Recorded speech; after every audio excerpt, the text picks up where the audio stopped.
इसका तर्जुमा क्या है?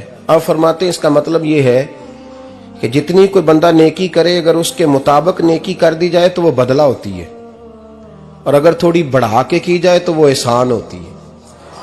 फरमाया रब करीम फरमाते हैं इस तरह करो, जरा सोच लो बचपन से लेकर आखिर तक, जहां तक तुम मौजूद हो तुम्हारे माँ बाप ने तुम्हारे साथ क्या किया है। अगर उससे बढ़ा के करोगे तो इसका मतलब है तुमने एहसान किया है।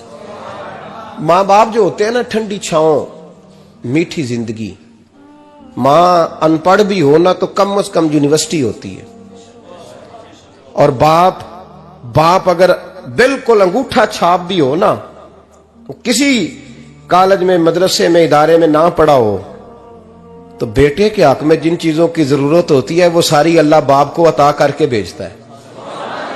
माँ बाप को ना कुछ इल्म लदुनी अल्लाह देता है कि बच्चों के लिए कैसे आगे बढ़ना है।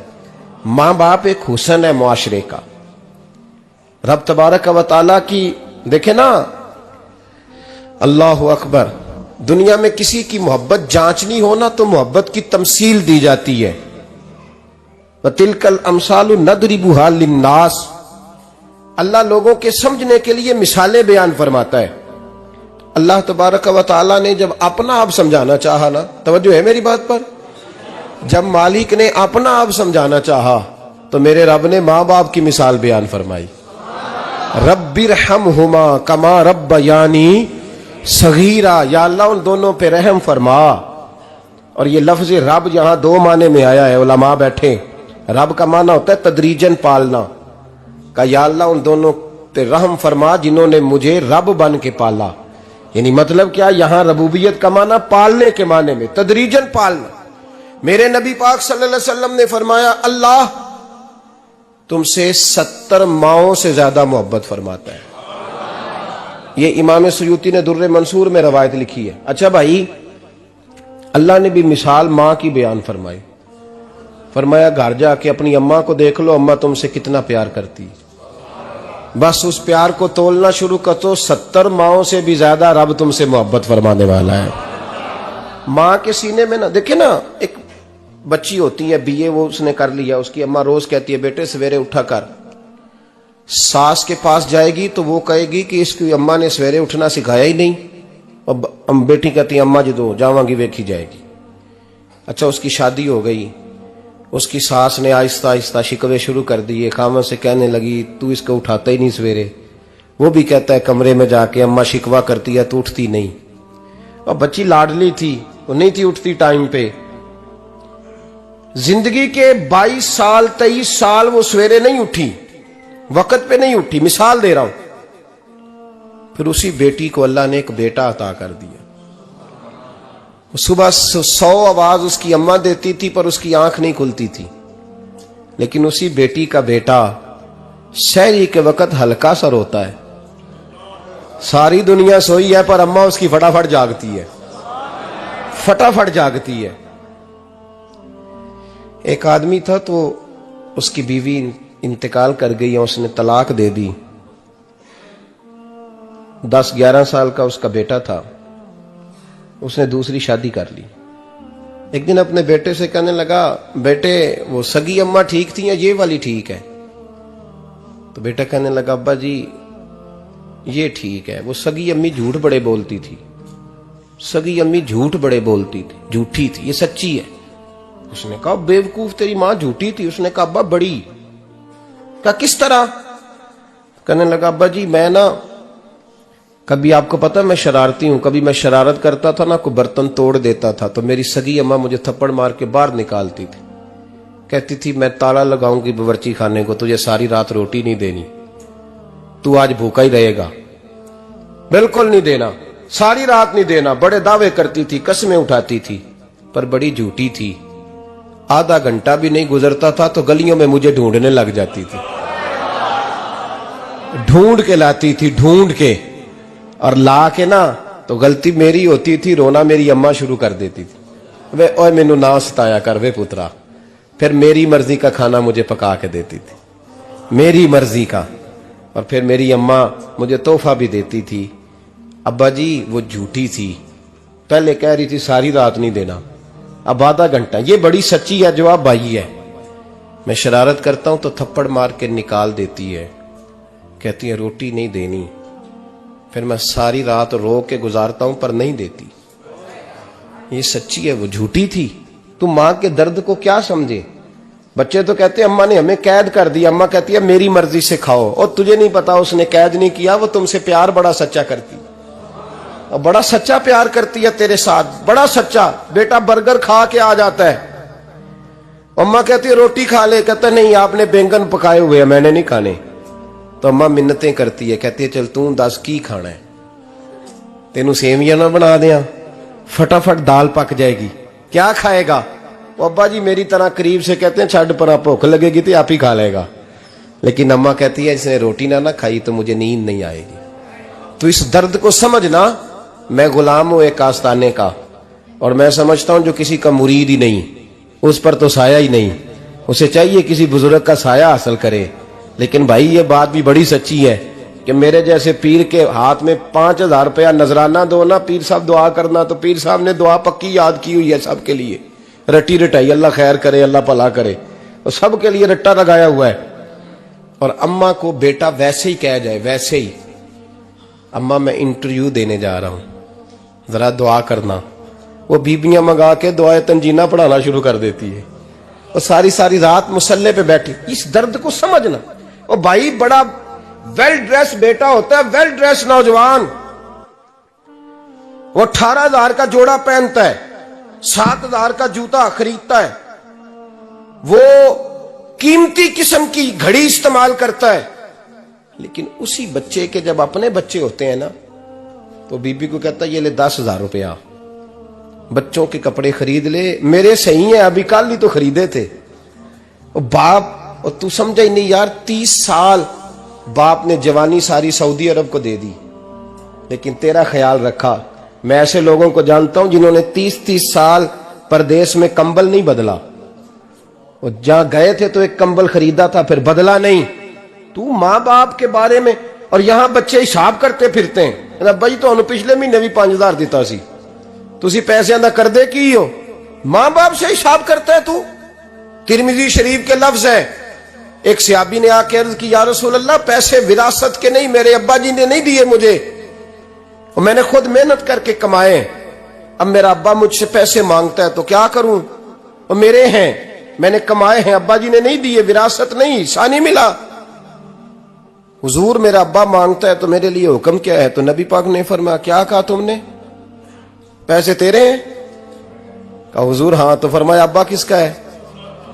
कहा या रसूलल्लाह मेरा। तो फरमाया अगर तू अपने वालिद का है तो तेरी हर शय तेरे वालिद की है, तू भी तेरे वालिद का है तो तेरा माल भी तेरे। मां और बाप ये तो हुस्न है जिंदगी का, ये तो वकार है इंसान का। जब तक मां बाप का हाथ पकड़ के चलोगे ना, रास्ते सीधे रहेंगे, और जिस दिन उंगली छोड़ के सड़क पे निकलना पड़ा ना, सर चकराने लगेगा। याद रखना ये बड़ा मुश्किल काम होता है। लोगों का तो रुख ही उस दिन वादे होता है जिस दिन आदमी साये से महरूम होता है। अम्मा तो कमरे में पड़ी हो ना, औरंगजेब आलमगीर की मां फौत हो गई, 350 कमरा था महल का, और अम्मा 12 साल टांगों से माजूर रही औरंगजेब आलमगीर की। अम्मा 12 साल कमरे से निकल नहीं सकी, साथ ही वॉशरूम था या जो भी उस दौर में तरीका था। औरंगजेब जब महल में आते थे तो फिर भी सीधे अम्मा के पास जाते थे, और जब वापस निकलते थे फिर भी अम्मा के साथ। औरंगजेब की मां का जनाजा उठा तो औरंगजेब ने रोना शुरू किया। फिर सालों बीत गए पर उसके आंसू खुश्क नहीं होते थे। एक शख्स ने कहा तेरी कोई अनोखी मर गई है, सारी दुनिया की मरती हैं।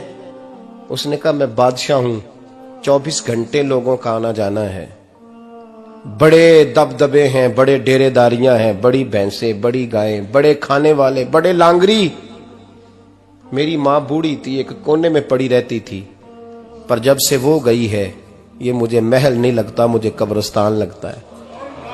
मुझे लगता है ये कब्रिस्तान है। मां और बाप तो तेरी नेमत है भाई।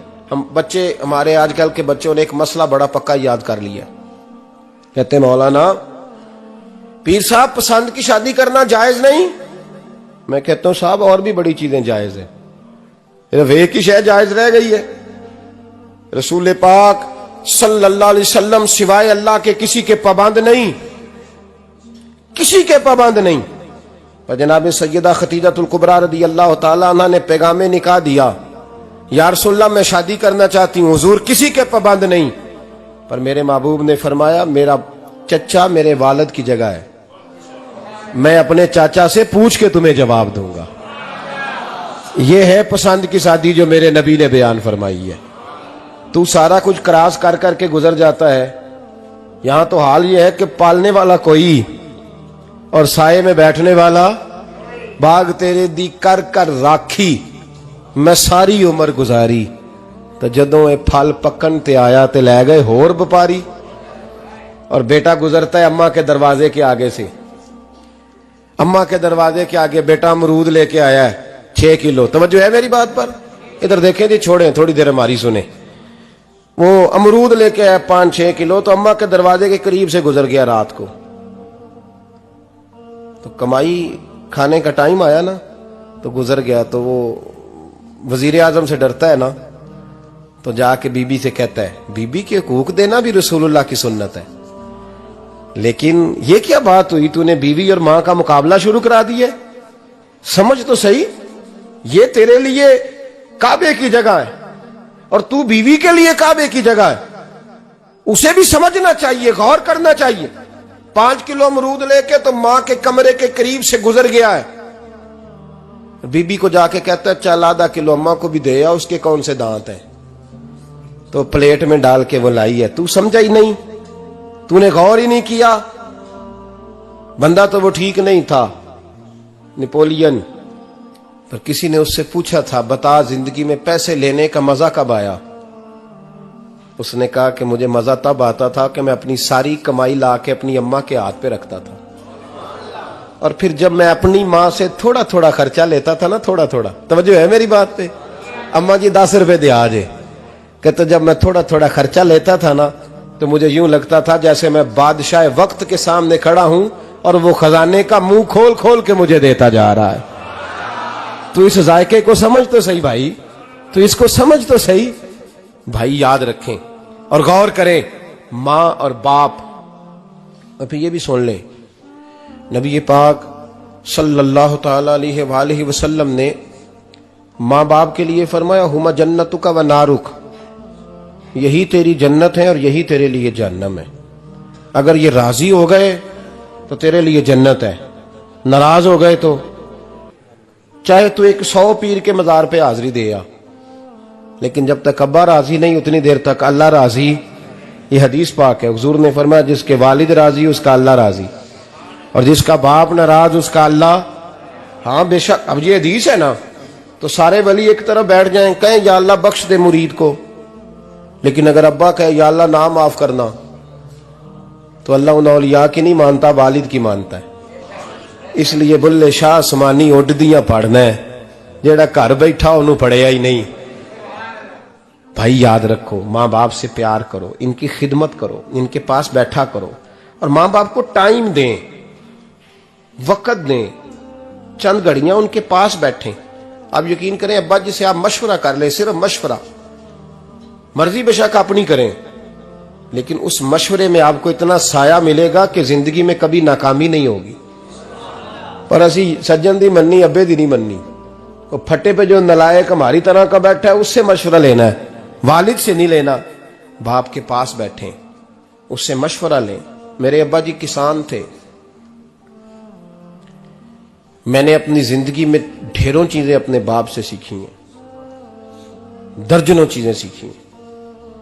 मेरे वालिद बड़े खुददार थे, मिजाज में अजीब सी खुददारी थी। कोई बंदा कभी हाल पूछ लेता था ना कि हालात किस तरह के हैं, तो फरमाते थे भाई अगर बताना हुआ तो अपने अल्लाह को बताऊंगा। अल्हम्दुलिल्लाह बड़ा फजल है, मैंने उनके हाथों पे हमेशा छाले देखे, हमेशा छाले, लेकिन उनका हाथ कभी किसी दुनियादार के सामने फैलता हुआ नहीं देखा। लोग मुझे कहते हैं आप किस पीर साहब के साहबजादे हैं, तो मैं कहता हूं मैं उस पीर का साहबजादा हूं जिसने मेहनत करके हलाल की कमाई खाई सारी जिंदगी। ये लोग पीर नहीं होते, ये मुर्शिद नहीं होते, और मैंने दर्जनों चीजें सीखी उनसे। तो सीखने तो बैठ, तुझे हजारों चीजें मिलेंगी। भाई अपनी जिंदगी में माँ बाप की तरफ देखो, सबसे जरूरी काम है इन्हें वक्त दो। अम्मा के ओ भाई बड़ा मुश्किल है दुनियादारों से तारीफ कराना, ते अम्मा दे कोल ते एवं 2 मिनट राती बईए ना आखी अम्मा पैर कटे ना रजाई चो तेरे घुट छड़ा, ते अम्मा कहती जा मेरा पुत्र थकिया आया तू सो जाके, मैं कदों काम लगी सा, मैं कदों हल वाहन डई सा, जा सो जा जाके। बस ये कार्रवाई है। तूने 2 मिनट के लिए कह दिया, सवेरे पूरे मोहल्ले में तेरी अम्मा कहेगी अल्लाह मेरे पुत्र वर्गा पुत्र सारियां नूं दे। राती आउंदा है ते मैनू घुट के सौंदा है, अल्लाह घुटिया कोई नहीं सोया भी कार्रवाई पाई सो, लेकिन वो सबको बताती है। तो भाई इतनी कीमती चीज और तू छोड़ के मैं कभी जलसे से देर से आता था ना, अब तो जाता नहीं ज्यादा जगहों पे, कोशिश करता हूं कि चलो माहौल के मुताबिक, थोड़ा खुश्क आदमी हूं तो हर जगह सेट नहीं हो पाता, इसलिए कम जाता हूं। तो कभी रात को आते थे ना देर से, मेरी अम्मा जी शुगर की मरीज थी, तो मैं छोटे भाई को फोन करता था कि अम्मा जी सो गए, कहते सो गए।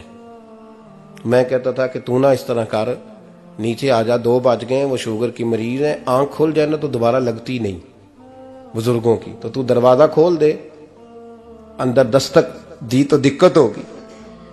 तो मैं जूते उतार के अंदर दाखिल होता था, तो पहला कदम रखता था तो मेरी अम्मा बोल पड़ती थी पुत्र आ गए, आ गए। ओ भाई तू इस दर्द को समझना, कोई तुझे मिलेगा, कोई मिलेगा तुझे ऐसा।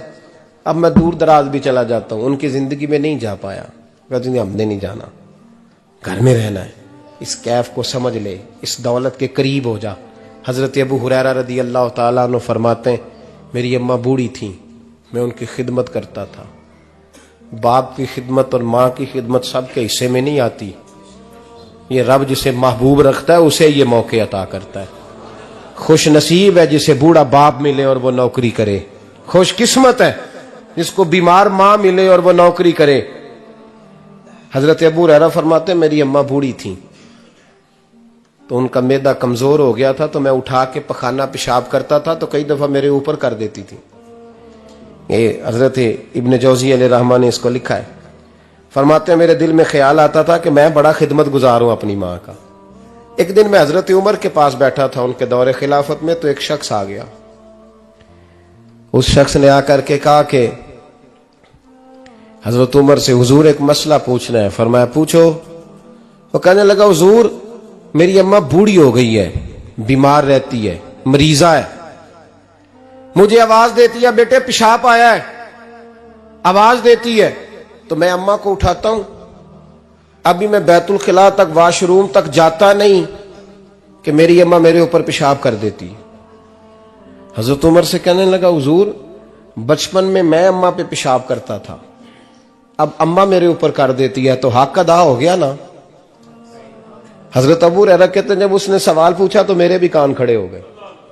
मैंने कहा ये तो मेरे वाला मसला पूछ रहा है, मेरे वाला मसला पूछ रहा है। मेरे पास एक दोस्त जुमा पढ़ने आते हैं बड़ी दूर से, मुझे कहने लगे हजरत साहब जदों भी मैं आउना ना तुसी मेरी ही गल छेड़ देंदे हो, वो जो बात होती है ना बिल्कुल मेरी ही होती है। मैंने कहा नहीं यार जो मैं कर रहा होता हूं वो मेरी भी होती है, वो सारे मुआशरे की होती है। हमें लगता है कि मेरी हो रही है, हालांकि वो बात हमारी सबकी मुश्तरका होती है।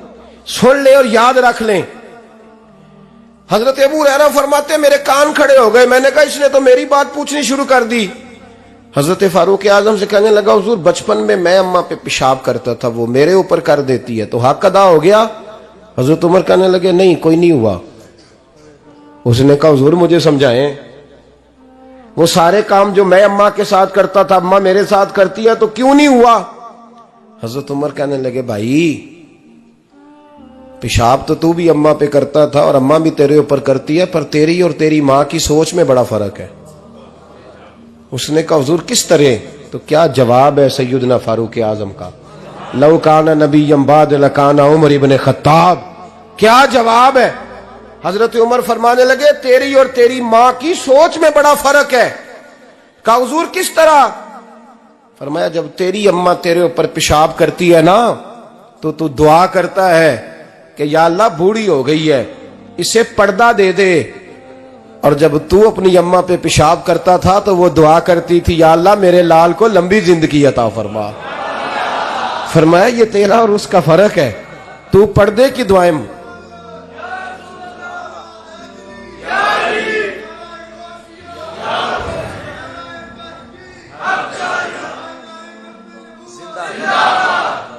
सुने अजीजों, कहा जब तेरी और तेरी मां की सोच में, और नबी पाक सल्लल्लाहु अलैहि वसल्लम ने फरमाया है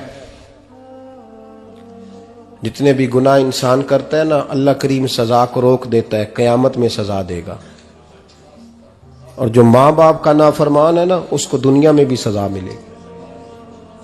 जो माँ बाप का नाफरमान है उसे दुनिया में भी, आप यकीन करें, बच्चे थोड़ा सा पड़ जाते हैं बेचारे, तो माँ बाप से कहते हैं अब्बा जी तुसी पुराने दौर दे हो, तुहानू की पता होवे।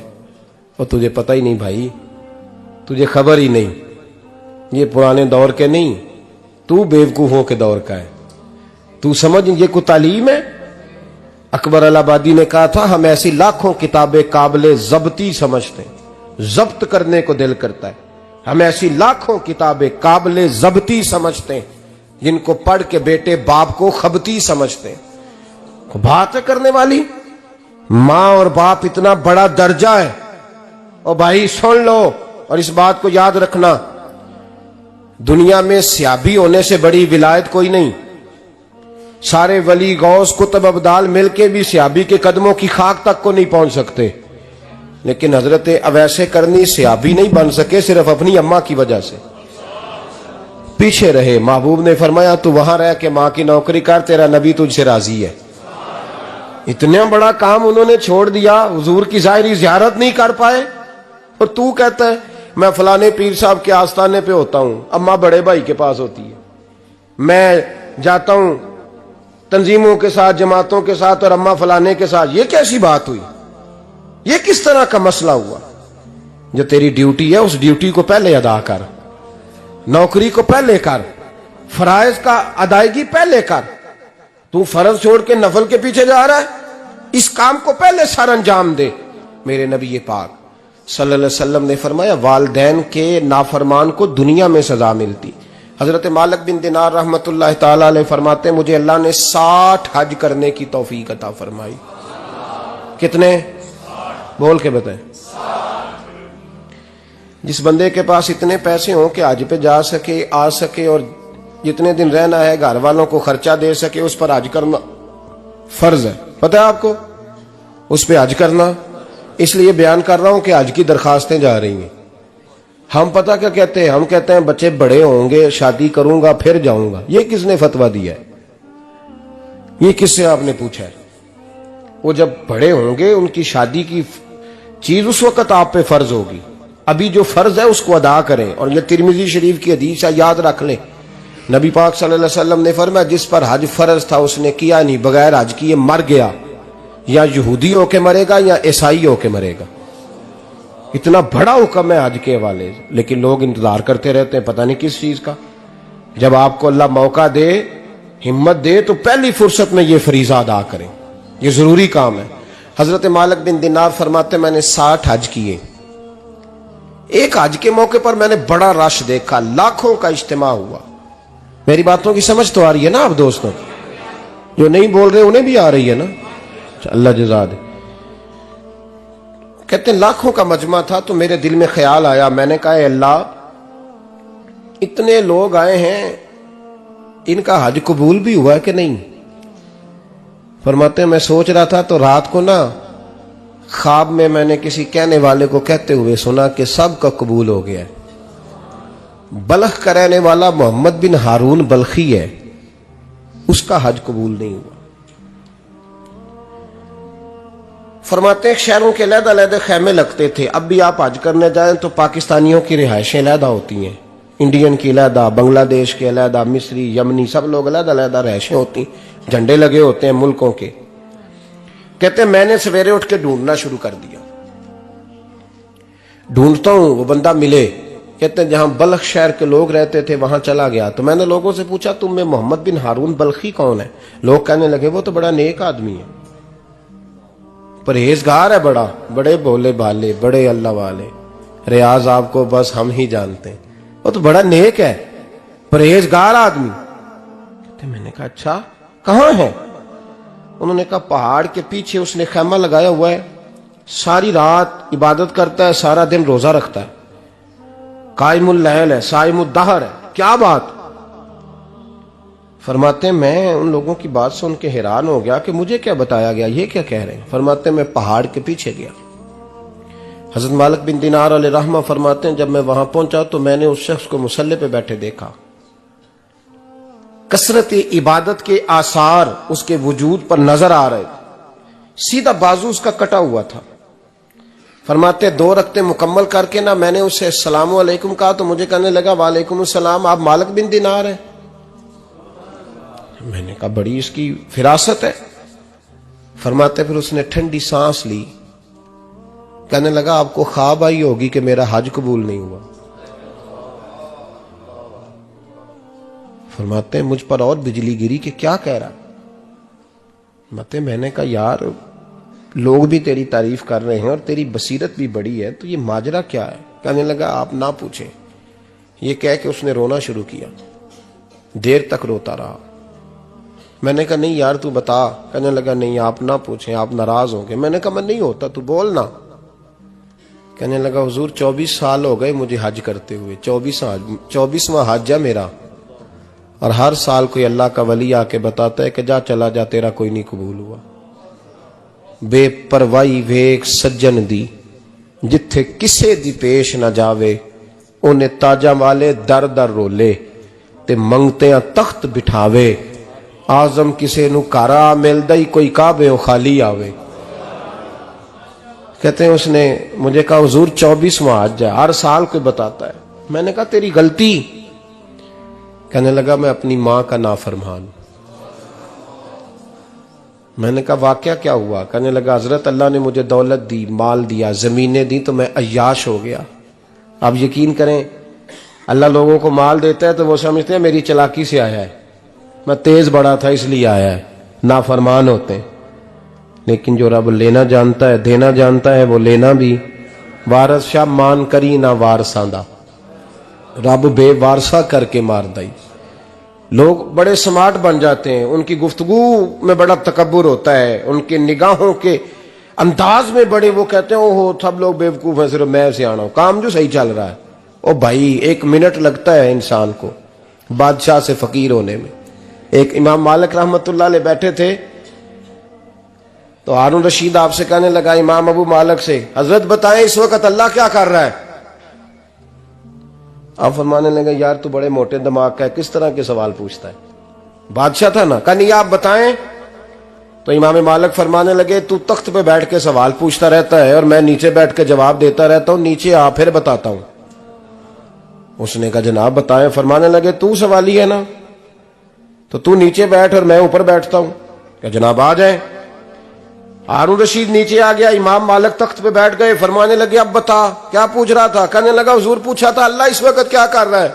फरमाने लगे रब इस वक्त तुझे समझा रहा है कि इस तख्त पे तकब्बुर न करना, 1 मिनट लगता है मैं तुझे उठा के मालिक को बिठा दिया करता हूं।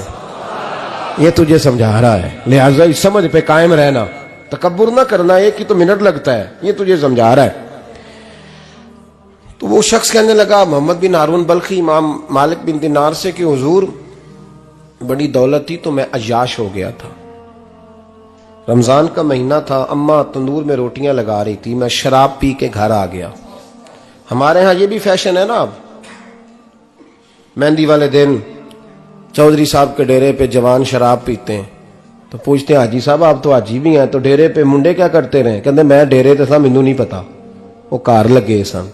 हाजी साहब आपको सारा पता है और अल्लाह आपसे पूछ लेगा। यहां तो कोई आदमी चुप कर जाएगा आपके किलों की वजह से, लेकिन अर्श के मालिक को भी तो जवाब देना है कि नहीं। क्या तरीका है देखे ना, कुल वाले दिन महफिल और मेहंदी वाले दिन अल्लाह से सिर्फ दुखों का रिश्ता है, रसूलुल्लाह से सिर्फ गमों का रिश्ता है। अगर तूने ढोल ढमक्का शोर शराबा किया है शादी वाले दिन तो कुल वाले दिन भी बजा, तेरा पता चले, जनाजे पे भी बजा। क्या तमाशा है। मजहब सिर्फ रस्म है, जरूरत है, कोई मर गया तो कुरान पाक खोल लो, बाकी जो मर्जी करो। हज भी कीती जांदे हो, लहू भी पीती जांदे हो, खो के माल यतीमां दा भेज मसीती जांदे हो, फट दिलां दे सींदे नहीं, टोपियां सीती जांदे हो, नफ्स ते छुरी फेर दे नहीं, बकरे कीती जांदे हो, फर्ज भुलाई बैठे हो, नफला नीति जांदे हो, ओ दसो ते सही बुल्ले नू ए की कुछ कीती जांदे हो, ओ दसो ते सही बुल्ले शाह नू की कुछ कीती जांदे हो। कोई तरीका है? कोल शरीफ पे मौलवी साहब तशरीफ लाइएगा, अब्बा जी के कोल है, तो मैं तो कहता हूं बजा ना बैंड बाजे वाला आज भी, तेरा पता चले कि ये दो दो काम कैसे होते हैं। तू किस तरह दो कश्तियों का, समझ नहीं आती बात की। मैं तो जाता ही नहीं बैंड बाजे वाली शादी पे, मैं कहता जो तुमको मर्दी पढ़ा लो, ने कहा हमसे नहीं दो दो काम होते, अल्लाह रोजी देने वाला है, एक ही करते हैं। दो रंगी छोड़ के यक रंग हो जा, सरासर मोम हो जा या संग हो जा, मौज करो। हम इस चक्कर में पड़ते ही नहीं, हम वो रास्ता ही छोड़ देते हैं जो हमारी तबीयत के मुताबिक नहीं होता, बस खत्म हो गई बात। इसलिए गौर करें और याद रखें इस बात को। इमाम मालिक बिन दिनार रहमतुल्लाह अलैह फरमाते हैं, मुझसे कहने लगा पैसे आए तो मैं याश हो गया। रमजान का महीना था, असर के बाद मेरी अम्मा इफ्तारी की तैयारी कर रही थी, मैं गया, मैंने कहा शराब पी हुई, अम्मा रोटी दे, तो अम्मा कहने लगी शर्म कर, शर्म कर, रोजा रखा नहीं तो जिन्होंने रखा है उनका तो ख्याल कर। कहते अम्मा की बात का मुझे गुस्सा लगा। मैं कहा करता हूं बदनसीब है वो बेटा जिसका बाप उससे बात करते हुए डरता है कि पता नहीं कहां से बोलेगा। बदनसीब नहीं वो बेटा जिसकी मां उससे बात करते हुए सहम जाती है कि पता नहीं कौन सी बोली बोलेगा। बदनसीब नहीं कि मां बाप भी जिससे खोल के बात ना कर सके। हजरत मालिक बिन दिनार से कहने लगा, अम्मा ने जब कहा ना शर्म कर, तो मुझे गुस्सा आया, मैंने मां को थप्पड़ मारा और मेरी मां जलते हुए तंदूर में गिरी। लोगों ने मुझे पकड़ के अंदर बंद कर दिया कमरे में। सारी रात मैं शोर सुनता रहा पर नशे में धुत रहा। सवेरे आंख खुली तो मेरी बीवी बैग बांध रही थी। मैंने कहा कहां जा रही हो? कहने लगी जो मां का नहीं बना मेरा कैसे बनेगा। वो मैंने कहा मेरी अम्मा का, वो तो लोगों ने रात को ही दफन कर दी जनाजा पढ़ के। तड़प के कहने लगा मुझे क्यों नहीं बताया? तो कहते हैं लोग कहने लगे तेरी मरती हुई मां कह गई थी इसे मेरा मुंह ना देखने देना, मेरे जनाजे के करीब ना आए। हजरत मालिक बिन दिनार फरमाते हैं जब उसने ये बात सुनाई तो मैंने भी उसके मुंह पे थप्पड़ मारा। मैंने कहा तू इसी काबिल है। कहते हैं वो रोने लगा, हुजूर दुआ करे अल्लाह मुझसे राजी हो जाए।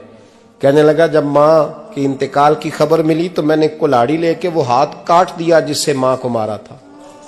मैंने सारी जायदादें खिरात कर दी। 24 साल हो गए, 24 साल। सारी रात नमाज पढ़ता हूं, रोजा रखता हूं, हज करता हूं, पर हर साल कोई आके कहता है जा दौड़ जा तेरा कोई नहीं कबूल हुआ। हुजूर दुआ करे मालिक राजी हो जाए। फरमाते मैं थप्पड़ मार के आ गया। मैंने कहा तुझसे राजी हो जाए इतने जालिम से? इमाम मालिक फरमाते रात को आके सोया तो मुझे ख्वाब में रसूल पाक का दीदार हुआ। तो नबी पाक अलैहिस्सलाम ने फरमाया मालिक तू उसे मायूस क्यों कर आया है? अल्लाह तो बड़ा मेहरबान है। कहा हुजूर मां के नाफरमान को माफी कैसे मिलेगी? तो इमाम मालिक फरमाने लगे नबी करीम ने फरमाया जा उसे जाके बता दे तुझे कयामत में तेरी मां की वजह से बख्श दिया जाएगा। कहा हुजूर अम्मा की वजह से किस तरह? तो महबूब फरमाने लगे इसकी मां कयामत में इसके खिलाफ मुकदमा दायर करेगी रब करीम की अदालत में। ए अल्लाह मैंने 9 माह पेट में रखा, दर्द सह के इसे जना, जिगर का खून पिला के पाला और इसी ने मुझे कत्ल किया। रब करीम इसकी मां का मुकदमा सुन के कहेगा उठाओ इसको दोजख में फेंको, इसने मां जलाई थी इसे भी जलाओ। महबूब फरमाने लगे जब पकड़ करके मालिक उसको मोहम्मद बिन हारून को लोग ले जाएंगे ना जहन्नम की तरफ, अभी फरिश्ते घसीटेंगे ही तो पलट के फिर अम्मा की तरफ देखेगा और दूसरी दफा फिर घसीटेंगे तो पलट के देखेगा और तीसरी दफा फिर पलट के कहेगा अम्मा ये मुझे जलाने लगे, अम्मा ये जहन्नम में फेंकने लगे। मेरे हबीब फरमाने लगे वो जल के मरने वाली मां वहां भी बोल पड़ेगी, कहेगी या अल्लाह चल मैंने माफ किया तू भी माफ कर दे। ऐ अल्लाह मैंने माफ किया तू भी माफ कर दे, अल्लाह तू माफ कर दे इसे, अल्लाह तू इससे दरगुजर फरमा, इसे माफ कर दे। मेरे महबूब पाक अलैहिस्सलाम फरमाते रब करीम कहेगा इसने तुझे जलाया, तो कहेगी अल्लाह ये तो बेटा था इसने जला दिया, मैं मां हूं, मेरे सामने जले तो मैं कैसे बर्दाश्त कर सकती हूं। फरमाया उसने जला के मारा था, पर उसी मां की वजह से रब करीम इसे जन्नत अता फरमाएगा। पलटा पलटा, जा जाके मां के पैरों में बैठ, जा सवेरे अनपढ़ बाप से दुआ कराया कर, जा बिल्कुल अंगूठा छाप बाप से सुबह दुआ कराया कर, देख रब करीम तेरे लिए रहमतों के दरवाजे खोल देगा। और आखिरी बात यह भी सुन ले, मां बाप के इंतकाल के बाद रिश्ते खत्म नहीं होते। रिश्ते खत्म, क्या दुआ मांगते हो नमाज में? रब्बना इग़फिर ली। इसका मतलब है मां बाप तो है ना, वो जो औलाद बचपन में चली जाएगी ना, नाबालगी में, छोटे बच्चे, वो कयामत में मां बाप की सिफारिश करेंगे। मां बाप के इंतकाल के बाद भी आला हजरत फाजिल बरेलवी ने 12 हुकूक लिखे हैं मां बाप के फतावा रज़विया में।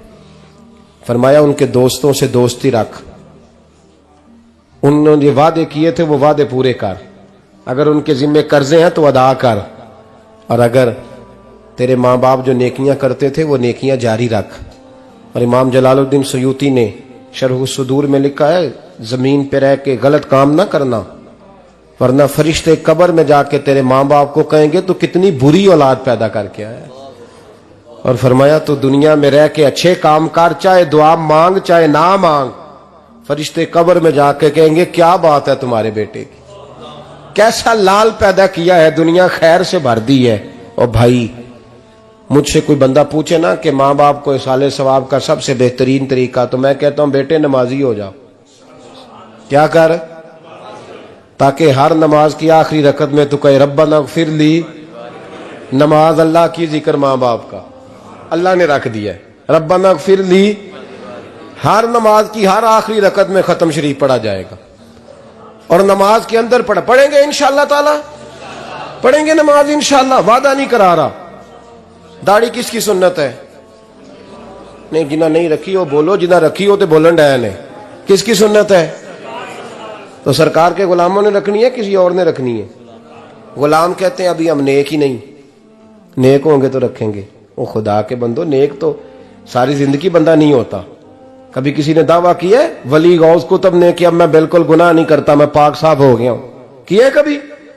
ये शैतान का वसवसा है। दाढ़ी हुजूर की सुन्नत है, और रखो तो नबी पाक की मर्जी के रखो, पूरी मुट्ठी रखो, अपनी मर्जी की ना रखो। जितनी मुझे अच्छी लगती है उतनी मैंने रख ली। एक मुट्ठी दाढ़ी रखें, सारी दुनिया की ट्रेनें गुजरती हैं तो गुजर जाएं, नमाज का वक्त नहीं गुजरना चाहिए। बस खत्म हो गई बात। दुनिया तो चंद रोज है, ओ पईयां देश दियां कबरां जिन्हां ते फुल पे, उधरों कोई नहीं जी आमदा ते इधरों लखां गए। नमाज सबसे पहले, इसलिए कि रब रसूल के बगैर हमारा गुजारा ही नहीं, गुजारा ही नहीं। नमाज, कुरान पाक और दुरूद सलाम, ये कज़ा होना ही नहीं चाहिए, जो मर्जी हो जाए। और साथ साथ सुन्नत और शरीयत का लिहाज करना सीखें। और मेरी अपील ये है, हर इमारत पे गुलाफ नहीं चढ़ता, सिर्फ खाना काबा पे चढ़ता है। हर किताब का गुलाफ नहीं होता, सिर्फ कुरान पाक का होता है। हर बीबी का पर्दा नहीं होता, सिर्फ मुसलमान औरत का होता है। जो चीजें पर्दों में होती हैं ना, वो मुकद्दस होती हैं। और भाई टाफी से भी रैपर उतार दो तो मक्खियां बैठने लगती हैं। तो जो बीबी पे पर्दा होगी उस पे बुरी नजरें नहीं जमेंगी। ड्यूटी है आपकी, बेटियों को पर्दा कराएं, बहनों को पर्दा कराएं, माँ बाप माओं को गुजारिश करें। पर्दा हुस्न है मुसलमान का। जिस घर में पर्दा रहता है उस घर में अल्लाह के फरिश्ते रहमत नाज़िल फरमाते हैं। ये कोई फैशन, कोई तरीका, कोई मतलब ही नहीं इन चीजों का। बापर्दा करें अपने घरों को। दुआ करता हूँ अल्लाह तबारक व तआला मेरी इस हाजिरी को कबूल फरमाए। अल्लाह आप सबका आना कबूल फरमाए। और जो कुछ मैंने कहा, अल्लाह तबारक व तआला हमारे दिलों में, हमारी रूहों में इस जज्बे को जागुज़ी फरमाए। आखिर दावाना अल्लाह सलामत रखे। अब काफी नहीं हो गया काम? मैं तकरीर भी इतनी करता हूँ 35-40 मिनट की, यहां तो कुछ ज्यादा हो गई है मेरा ख्याल है। तो थोड़ी बात करने की कोशिश किया करता हूँ। चलो मेरी राय यह है कि खुराक थोड़ी हो तो हजम जल्दी हो जाती है। अरसलान साहब से मैंने कहा मेरा खाना ना पकाना। मेरा मौक़िफ़ ये है कि महफ़िलें सस्ती करनी चाहिए ताकि ज्यादा होनी शुरू हो जाए। महंगी बड़ी है, इसलिए मैं दसिया ना माड़ा बंदा ते हाथ ही नहीं ना पाता। तो मैं कहा करता हूं कि कम से कम खर्चा हो। हमारे करोड़ों रुपया सालाना लगता है महफिलों पर, अगर अरबों कह दूं तो फिर भी बात गलत, लेकिन उसका रिजल्ट हमें उस तरह का नहीं मिलता जिस तरह का मिलना चाहिए। लेकिन आपने अजमत वालदैन पे प्रोग्राम किया। मेरी राय यह है कि हुकूक ज़ौजैन पे भी होना चाहिए, और शादी से पहले हर बच्चे को मियाँ बीवी के हुकूक का पता होना चाहिए। बाद में 3 तलाकें दे के आ जाते हैं, कहते हैं मैंने पता ही नहीं सी। तो अगर पहले पता कर लेंगे तो ये तमाशा नहीं लगेगा, लेकिन ये काम होता नहीं। बहन भाइयों के हुकूक पर बात होनी चाहिए, ये बड़े जरूरी काम है। और ये भी सारा मेरे नबी पाक का मिलाद ही है, इसलिए कि ये बातें मुस्तफ़ा ने सिखाई हैं हमें सल्लल्लाहु। एक बात कही हजरत ने, मैं अर्ज कर देता हूं। मुहद्दिस इब्न जौज़ी रहमतुल्लाह अलैह एक बुजुर्ग के बारे में फरमाते हैं, वो कहते हैं कि बाज लोगों ने तो उनका अपना नाम लिखा है, और बाज जगह पे एक और बुजुर्ग का जिक्र है, और बयान रवायत हज़रत मुहद्दिस इब्न जौज़ी फरमाते हैं। वो कहते हैं कि मैं घर में कोई काम कराना था, काम होते हैं ना छोटे मोटे घर में, तो फरमाते हैं मैं मजदूर लेने गया बगदाद में। चौकों पे मजदूर सारी उम्र का मजदूर ही है ना बेचारा। अमीर तो अमीरतर होता जा रहा है और गरीब गरीबतर हो। हमारे तो पीर भी लोगों को कह रहे हैं फकीर हो जाओ, खुद अमीर होते जाते, खुद रोज बरोज अमीर हो रहे हैं, दुनिया को कह रहे हैं फकीर हो जाओ। तुम भी तो थोड़ा फकर इख्तियार करो ना भाई, जो दर्ज दे रहे हो। इल्ला माशाअल्लाह, सबकी बात नहीं करता। फरमाते हैं कि मैं ना मजदूर लेने गया, बगदाद के चौक में मजदूर बैठे होते थे, तो मेरी उन मजदूरों में से ना एक नौजवान बच्चे पे नजर पड़ी। बड़ा कमजोर सा वजूद था, लेकिन चेहरे पर इबादत का निशान था। माथा बताता था कि नमाज का बड़ा ख्याल रखता है। मैं उसके करीब गया, चेहरे भी बड़ा कुछ बताते हैं ना, चेहरों में भी बड़ी रानाई होती है। फरमाते हैं मैं करीब गया, मैंने उसको कहा बेटे मजदूरी करोगे? तो कहने लगा मजदूरों में बैठा हूं तो हुजूर मजदूरी के लिए ही तो बैठा हूं। तो मैंने कहा कि चलो फिर। कहने लगा नहीं मेरी कुछ शर्तें। मैंने कहा बताओ? कहने लगा पहली शर्त यह है कि लोग 4 दिनार दिहाड़ी लेते हैं, मैं 3 दिनार लूंगा। मैंने कहा यार बे तो बड़ी बेहतरीन है, बाकी भी इस तरह की रख ले। उसने कहा हुजूर दूसरी शर्त यह है कि मैं आपकी मुकम्मल बात मानूंगा, लेकिन जब अजान हो जाएगी फिर आपकी नहीं सुनूंगा। तीसरी बात उसने ये की कि हुजूर मैं आपके घर में काम करूंगा पर आपके किसी सवाल का जवाब नहीं दूंगा। कहते हैं मैंने कहा यार तू बड़ा अजीब है, शर्तें तो मालिकों की होती हैं। कहने लगा जी बहरहाल मैं शर्तें लगा के जाता हूं। फरमाते हैं मैं उसे घर ले आया, काम मैंने उसको बताया, तो जो काम मजदूर सारे दिन में करता है ना उसने 2 घंटे में कर दिया। हमारे मजदूर सिगरेट पीने में भी तो आधा घंटा लगाते हैं ना, वो चाय पीने जाएं तो पौना घंटा। वहां उनको भी तो दयानतदारी करनी चाहिए कि नहीं करनी चाहिए? ने मुआहदा किया है ना जी, तो पूरा उतरना चाहिए ना। कहते 2 घंटे में। अब काम जब बंदा शुरू कराता है तो काम और निकल आता है। कहते काम मैंने उसको और बता दिया, वो करने लगा। उसने मिट्टी निकाल के रखी थी बाहर रास्ते में, तो अजान हो गई जोर की। उसने वहीं कुदाल छोड़ी कई और चलने लगा। तो मेरा बेटा कहने लगा इसको जरा बराबर कर दो। कहने लगा चुप कर जा, तेरे बाप से बात हुई थी, जब अजान होती है तो मैं किसी और की नहीं सुनता, सिर्फ अल्लाह रसूल की सुनता हूं। कहते मस्जिद चला गया, नमाज पढ़ के आया तो दोपहर का वक्त था। मेरी बीबी कहने लगी इसको को खाना खा ले। कहते हमने कहा खाना खा लो, तो कहने लगा मैंने रोजा रखा हुआ, रमजान भी नहीं था, नफली रोजा रखा हुआ। फरमाते हैं शाम हुई, मैंने 3 दिनार दिए, तो मैंने कहा तेरा नाम क्या है? कहने लगा मैंने आपसे कहा था मैं किसी सवाल का जवाब नहीं दूंगा। कहते वो चला गया। अगले दिन मैं फिर लेने गया उसे, काम कुछ और निकल आए, तो लोगों ने बताया वो सिर्फ हफ्ते वाले दिन आता है। मैंने कहा क्यों? कहने लगे जी वो कहता है मेरा हफ्ते का खर्चा 3 दिनार है, जब 3 दिनार कमा लेता हूं तो बाकी सारा टाइम अल्लाह रसूल की जिक्र में गुजार दिया करता हूं। फरमाते हैं अजीब। अगले हफ्ते मैं फिर लेने गया, मैंने पूरा हफ्ता इंतजार किया कि काम उसी से कराना है। मैं जब गया तो मैंने कहा चलो। कहने लगा मेरी शर्तें याद है ना? और मैंने कहा याद है भाई, साथ चल। फरमाते हैं काम कराया, 2-3 हफ्ते वो आता रहा। एक हफ्ते में गया तो लोगों ने कहा हुजूर आज नहीं आया। क्यों? कहने लगे बीमार हो गए। कहां घर है? कहने लगे बगदाद के कब्रिस्तान के पीछे जो कच्ची आबादी है उसमें रहता है। फरमाते मैं गया, दरवाजे पे दस्तक दी तो कहने लगा हुजूर आप हैं? दरवाजा खुला है, आ जाइए। फरमाते मैं अंदर गया तो मैंने कहा तुम्हें कैसे पता चला मैं आया हूं? कहने लगा हुजूर अल्लाह वाले हो, आप नहीं आना था, वरना अमीर तो गरीबों का पता लेने कोई नहीं आते। कहते मैं करीब गया तो कहने लगा मैं आपका इंतजार कर रहा था, तेज बुखार है, ताप रहा। जेब से कुछ पैसे निकाले, कहने लगा ये पैसे रख लें। एक अंगूठी निकाली, कहने लगा हुजूर आज रात को मेरा इंतकाल हो जाएगा, इन पैसों का कफन खरीद के सुबह जनाजा पढ़ के मुझे दफन कर देना, और जब दफन करो तो ये अंगूठी लेके असर के बाद हारून रशीद के पास जाना। आप उसे कहना मैंने मिलना है, पर वो आपको टाइम नहीं देगा। आप उसको आवाज दीजिएगा कि तेरी एक अमानत है मेरे पास, फिर वो आपसे मिलेगा तो अंगूठी दे दे, फिर आप मेरी तरफ से फारिग हैं। हजरत फरमाने लगे तेरा नाम? और कहने लगा हुजूर वक्त थोड़ा है, आज रात मैंने जाना है, बड़ी लंबी माफी मांगनी है रब करीम से, अगर मुनासिब समझे तो मुझे अपने रब से तन्हाई करने दे। फरमाते हैं मैं आ गया, पर उसकी बातों ने मुझे सारी रात सोने नहीं दिया। फरमाते सुबह बड़ी मुश्किल से सूरज निकला, मैं गया, दरवाजे पे हाथ रखा तो दरवाजा खुला हुआ था। अंदर दाखिल हुआ तो खुशबुएं मेरा इस्तकबाल कर रही थी।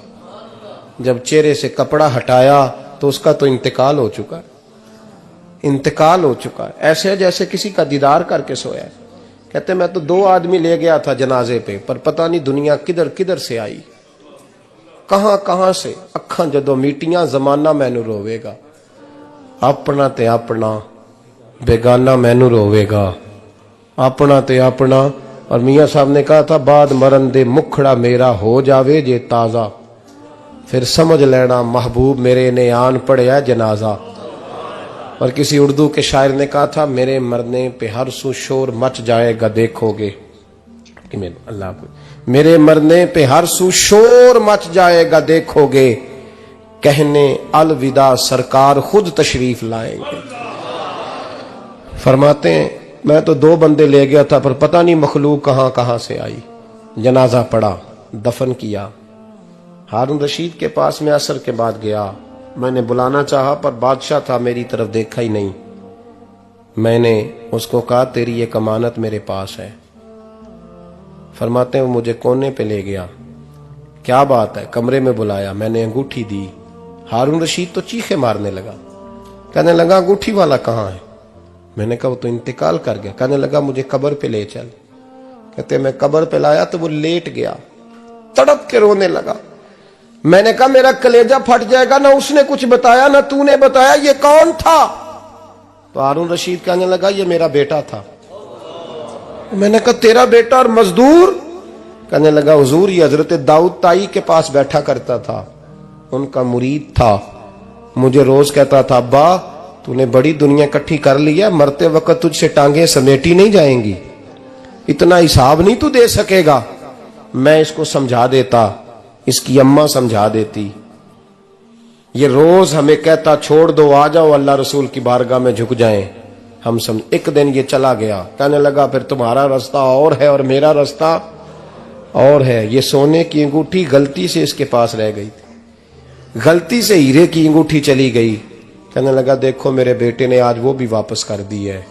फिर तड़प के कहने लगा हारून रशीद था तो ये मेरा बेटा, पर मेरा मुर्शद निकला, मेरा पीर निकला। भाई जिंदगी तो बड़ी थोड़ी है ना।